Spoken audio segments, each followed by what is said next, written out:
Hey everybody, it's Rob from Flailthroughs, and thanks once again to Bandai Namco Entertainment for giving me the chance to share a preview of an upcoming mobile suit for Gundam Battle Operation 2.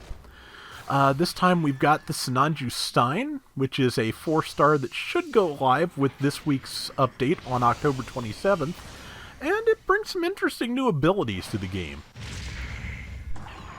First off, this is the Sinanju Stein ZA. That, along with the sleeves dress, confirm that it is the Gundam narrative version of the Stein.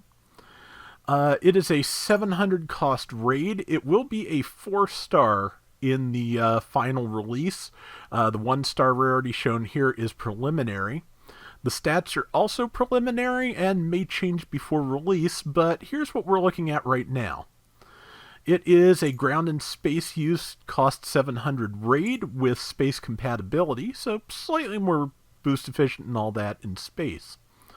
It's got pretty good beam and melee defense at 30, lower ballistic, higher ranged power than melee, but enough slots that you can compensate for that if you want.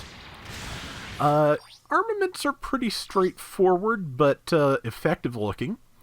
The high beam rifle is an 8-shot EPAC rifle with focus, so you can either fire individual shots with build stun or charge for instant stun.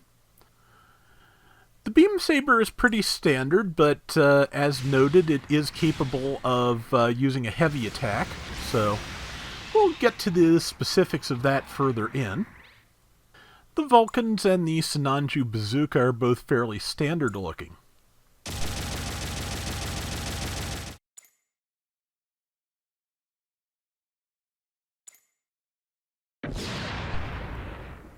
Skills are where things get really interesting, though. Of course, it has Assault Booster, the raid skill for protection during jumps. High Performance Balancer, which lets it cancel boost into melee. High-spec AMBAC level 2, which is fairly standard for space-compatible mobile suits. And Maneuver Armor level 4, which not only gives stun protection while boosting, but 30% damage reduction as well.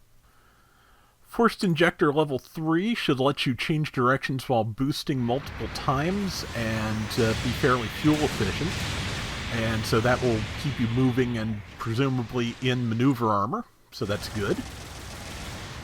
It has Melee Combo Controller level 2, which is the 3-hit melee combo version. It has level 1 heavy attack, and its heavy attack seems to be a stab pointed downwards. Should be good for hitting downed enemies and doing damage to legs. Speaking of leg damage, it has Leg Shock Absorber level 4, which is really good because every time you use Forced Injector, it puts a little bit of stress on your mobile suit's legs. If you're doing a lot of dancing, you can end up knocking yourself over from the temporary damage to your legs built up from, just all the bounces, basically. So, yeah, this should give a faster level of recovery from that, and also mean that it accumulates slower. Flight Control Program level 3, so it can boost and jump in midair and has reduced thruster consumption while it does it. And Flexible Thruster, which actually increases your speed and lowers thruster consumption after you use Forced Injectors. So you actually get faster if you decide to zigzag. Anti-Blast Stabilizer, so you don't get caught in explosions after you use your heavy attack. And High Performance Counter Program level 2, which I think is a first. You get a special counter animation and extra damage starting at 50% health, which is a lot sooner than I think anything else has high performance counter for so far. Special back add-on buffer level 3, so 30% damage reduction to your backpack. And here's where we get into the unique skills. Active Purge lets you dodge and launch your propellant tanks at an enemy.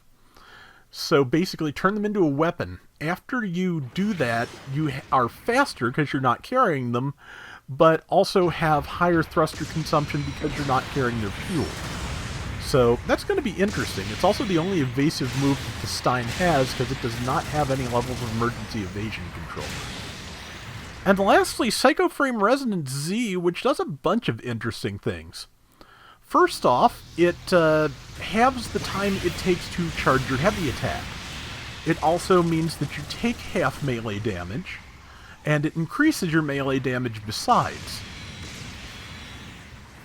I think that having incoming melee damage is going to be very important because the natural enemy of the heavy attack, of course, is the counter. So you're going to take less damage if you get, grabbed out of your heavy attack. That's good. Overall, I'm liking the look of this. It's a melee-focused maneuver armor raid, which we've had a fair number of, but it does have the weapons and tools it needs to get in close and also get out of trouble. I know there are people who don't like mobile suits that don't have dodges, but you do at least get the one per life with the active purge, and it's an offensive move as well as a defensive one, so that should be interesting to see play out. I think the heavy attack has a lot of potential, but I don't think it's going to become completely overpowering the way some have, because, again, it is a very linear stab, so it's probably only going to hit one or two things in most situations. It's not going to be like you can spam a super-powered version of the Rigazi's big wild swing against everything in front of you. It's going to have to be used a little bit more judiciously than that. But overall, I think this is going to be really good. I am pretty sure I know some Gerbera Tetra players that are going to be really good with this because it features a lot of the same very evasive and sometimes melee-focused gameplay, but like the Tetra, it looks like the Sinanju Stein will still be able to hang at range without much trouble. Where I think it is going to run into trouble is legs. You're definitely going to want to put leg reinforcements on this because if you look, there are no actual leg buffer skills on the Stein, so since forced injectors can put a lot of temporary stress on your legs, you need to have as much leg health at any given time as possible to make the most out of this thing's maneuverability. So in order for that to happen, yeah, you've got to have leg defense. So definitely something worth adding. Probably also, hopefully there'll be room for both leg buffers and melee, because of course, yeah, it does kind of start with a low melee score, but I have a feeling, just as when we see damage numbers, that the heavy attacks multiplier, especially in Psycho Frame mode, is going to offset that. But yeah, legs are going to be the weak point here, because on some mobile suits with overboost, I've managed to dance back and forth until I landed on my face because of the temporary leg stresses, and the way this is set up, I think there's a decent possibility for that to happen, especially if your legs have been damaged, so it's something to be careful about. Overall, though, I'm looking forward to getting a hold of this, and I'm hoping that everybody who wants it is able to get it. We will see when the banner goes live on the 27th. And thank you once again to Bandai Namco for letting me give this preview. And that is going to do it for this Gundam Battle Operation 2 update. Until next time, everybody take care and have fun. Later!